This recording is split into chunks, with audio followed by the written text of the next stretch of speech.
Federal Inland Revenue Service rolls out e-invoicing electronic physical system for large taxpayers. Securities and Exchange Commission projects $10 trillion digital asset opportunity. African Development Bank to lead in $7.8 billion financing mobilization for Africa's largest airport project. Plus, oil prices fall as market eyes U.S.-Russia talks on Ukraine. As Asia-Pacific market subdued as U.S.-China tariff truce deadline looms, Li Ying-shan. The program is Business Express, reaching you from Abuja, Nigeria's capital. I am Musa Bakar, your guide.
Now let's begin the program by telling you the Federal Inland Revenue Service has commenced an electronic invoicing solution aimed at transforming digital tax administration and revolutionizing tax payments in Nigeria.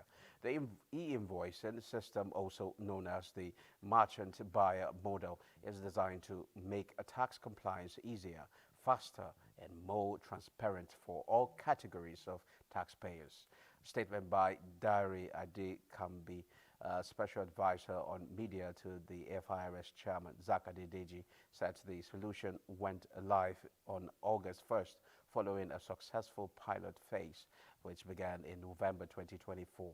According to the statement, large taxpayers, which are companies with annual turnover of $5 billion and above, are the first to be onboarded in less than 2 weeks after the initiative went live. No fewer than 1,000 companies representing 20% of over 5,000 eligible firms have embraced the solution and commenced integration with the FIRS MBS platform.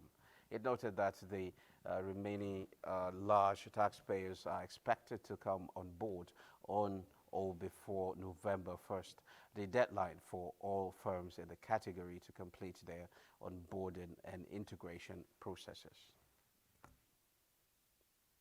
The Director General of the Securities and Exchange Commission, SEC, Nigeria, Dr. Imomotumi Agama, has forecast that digital assets could present a $10 trillion opportunity by 2030, calling for an aggregate embrace of innovation in capital markets while implementing safeguards to manage related risk. He noted that through the Africa Middle East Regional Committee of the International Organization of Securities Commissions, the region will work to establish clear stablecoin regulations, frameworks for tokenized securities, investor protection standards for crypto assets, and ensure innovation is balanced with stability to keep market dynamic and security.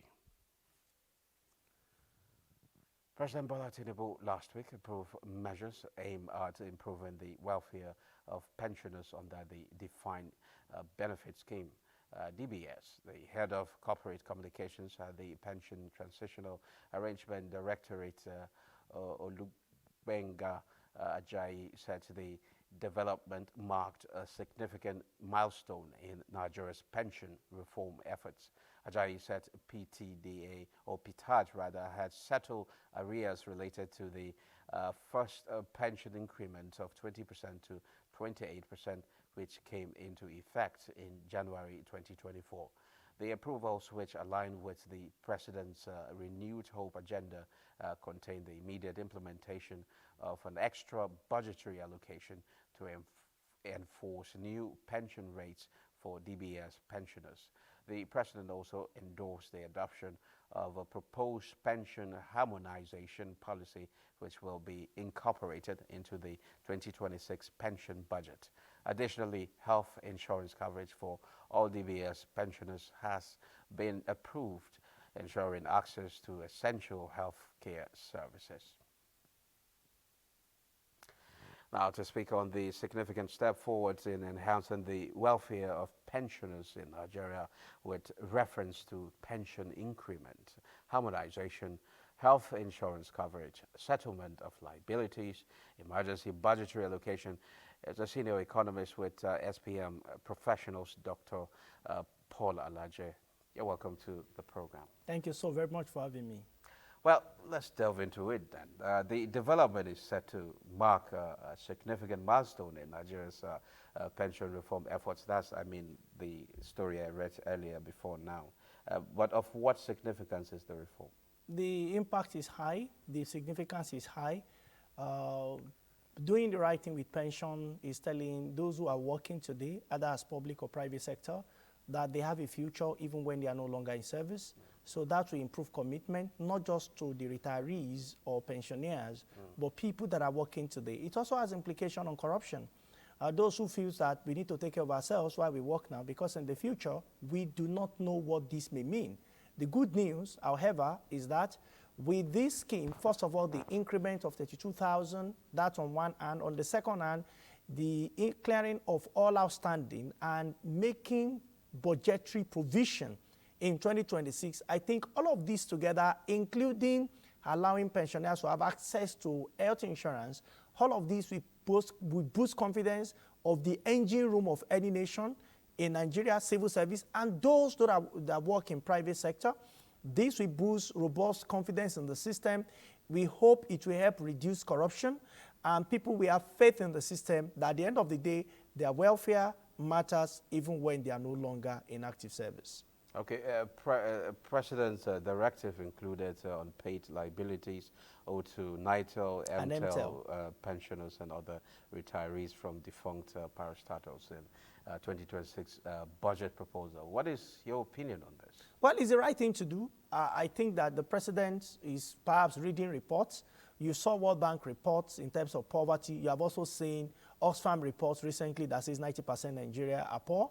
And who are these people? People who have worked, they are no longer, even some of them might not have gotten up to retirement age, but because of the reform we are carrying out, there are some consequences, both positive and negative, that comes with it. One of the ways to mitigate against these consequences and painful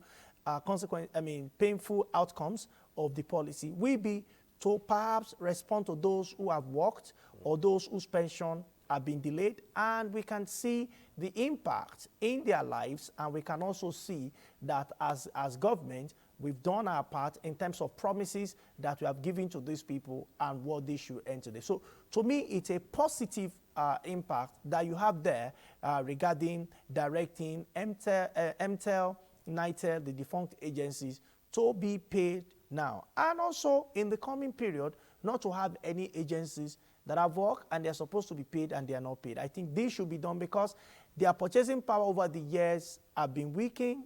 Their projection for working with government might have been, when we retire, we're going to have something steady that will come to us apart from whatever they might be doing to support themselves. So, but with this directive, as read by the 2026 pension budget. 100%, I am completely for it. I'm completely for it. And I'm also thinking that even beyond this, some payment scheme we might need to harmonize because this brings fairness, it brings equity, it brings confidence. It also tells those who are working today. You know, I keep making reference to those who are working today. You see, when we see those days we saw our pensioners on the streets protesting, it's telling people working today that, is this my future? What we are doing is we are telling those working today that your future will be better. It will be harmonized. There will be no preference from one agency over the other. If you work and give your best, we will recognize you beyond what you think. And I think that beyond 2026, this should be something that should stay, and all pensioners should be treated equally and as such. Okay. Now, let's talk about the new pension rate of 32,000 and the incremental increases of 10.66% and 12.95% for pensioners from defunct and privatized agencies. How do you see this move? Well, for me, I even wanted something more because when you look at purchasing power, we have options. There are about 2 options, even though there could be 3. The first option will be, can we make the environment relatively better and safer? What do I mean by that? Make education relatively free, maybe not 100%, but to a large extent, make the quality and the quantity of education affordable. Transport system quality, a rail system connecting cities, empowering railway so that they can deploy more trucks, they can deploy more coaches, empower the transportation sector across the state, most importantly, across the state where we have more population and you have more people moving, interstate movement. But that is not what we have most of the time.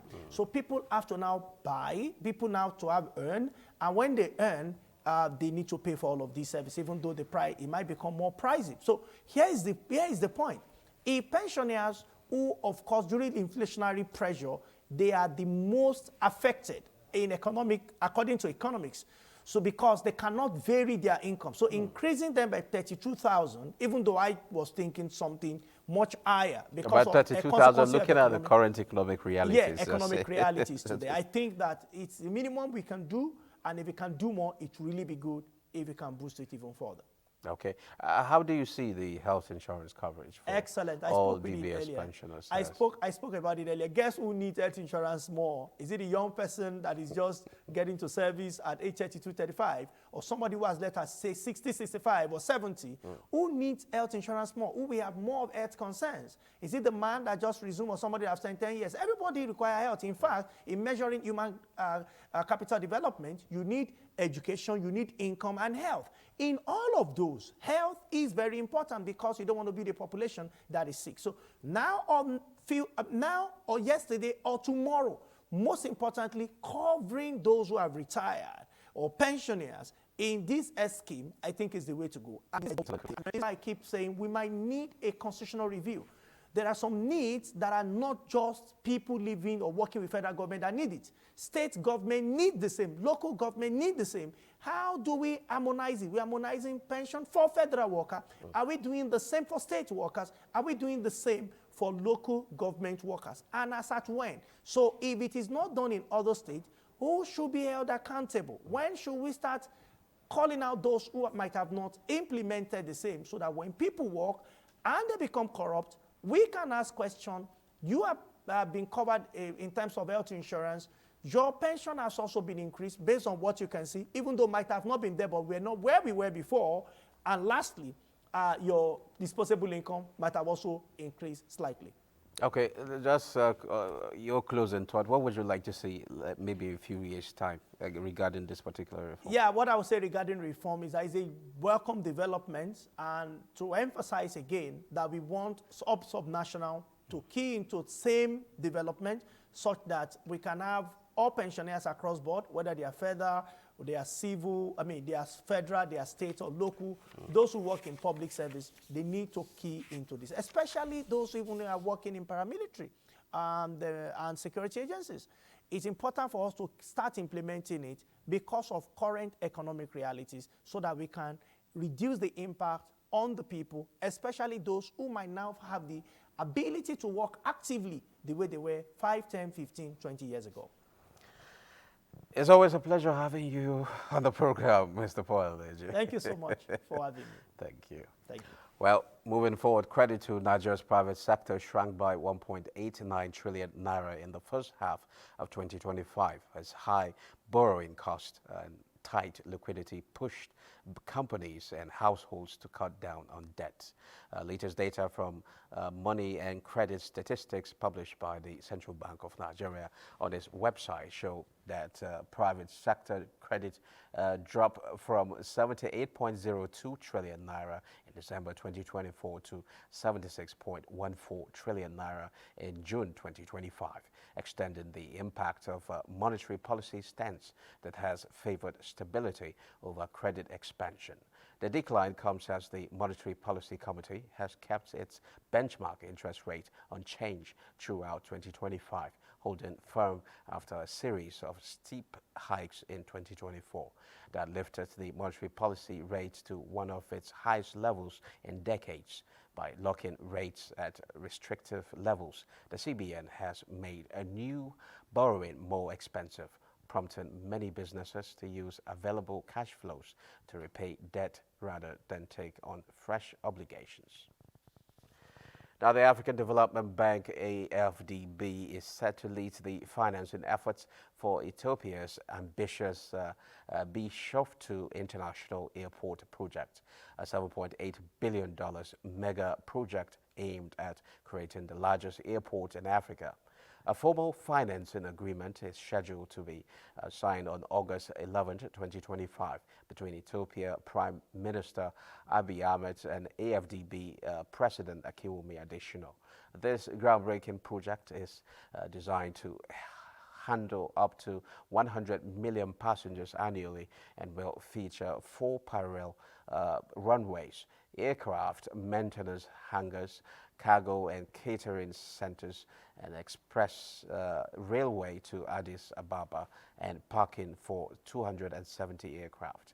The airport's first phase will include 2 runways and infrastructure to accommodate 60 million passengers annually, significantly surpassing the current capacity of Bo International Airport. Nigeria's cocoa shipment to Belgium surged past crude oil exports in 2024, marking a major shift in trade relations between both countries. Belgium ambassador to Nigeria has revealed, according to the National Bureau of Statistics, (NBS), cocoa export jumped by 606% in the fourth quarter of 2024, rising from about 171 billion naira in late 2023 to 1.2 trillion naira in the same period of 2024. The momentum has continued into 2025, with the first quarter generating 1.32 trillion naira. The boom has been driven by a weaker naira, higher global demand, and climate-related production setbacks in major cocoa producers such as Ivory Coast and Ghana.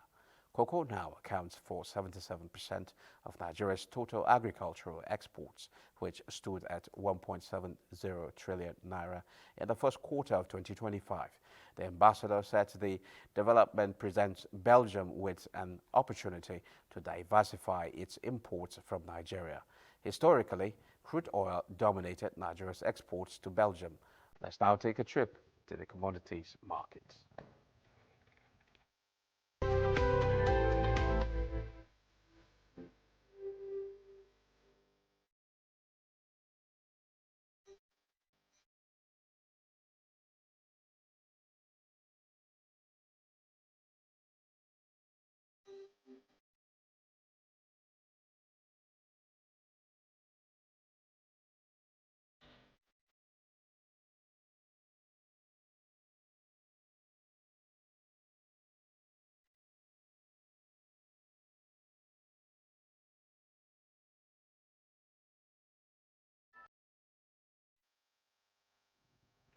Now, if smallholder farmers at the bedrock of Nigeria's agricultural sector can no longer afford fertilizer, food security then hangs in the balance. To prevent such a situation, the federal government, through a stakeholders roundtable, is redefining the future of the Presidential Fertilizer Initiative to ensure quality control, affordability, and accessibility of the product.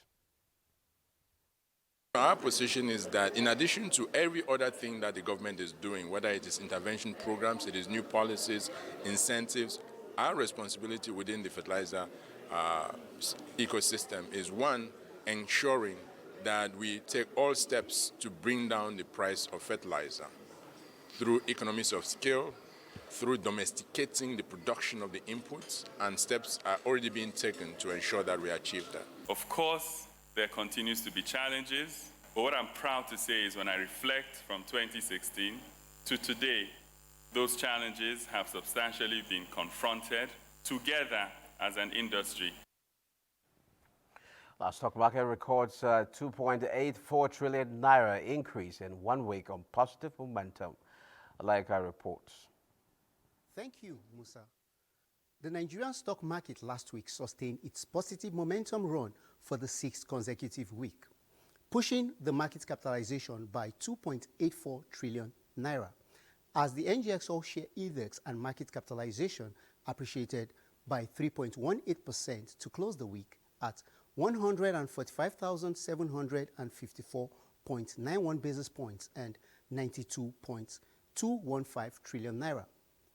A total turnover of 8.736 billion shares worth 134.577 billion naira in 180,290 deals were traded last week by investors on the floor of the exchange.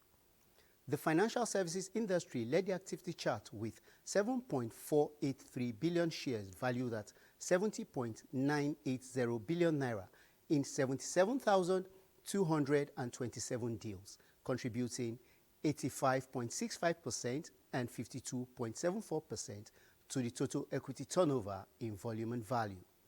The agriculture industry followed with 201.906 million shares valued at 7.863 billion naira in 11,450 deals, while the third place was the services industry with a turnover of 191.921 million shares worth 2.484 billion naira in 10,595 deals.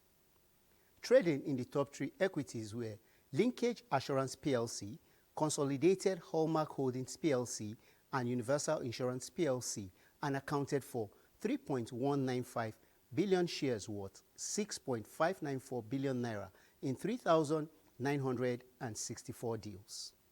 For exchange-traded products, a total of 948,445 units valued at 43.772 million naira were traded in 475 deals, while a total of 85,480 units of bonds valued at 79.362 million naira were traded in 31 deals. On summary of price changes, 66 equities appreciated in price during the week. 41 equities depreciated in price, while 39 equities remained unchanged.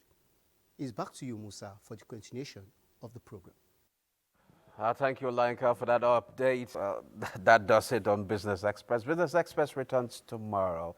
Thanks for your company.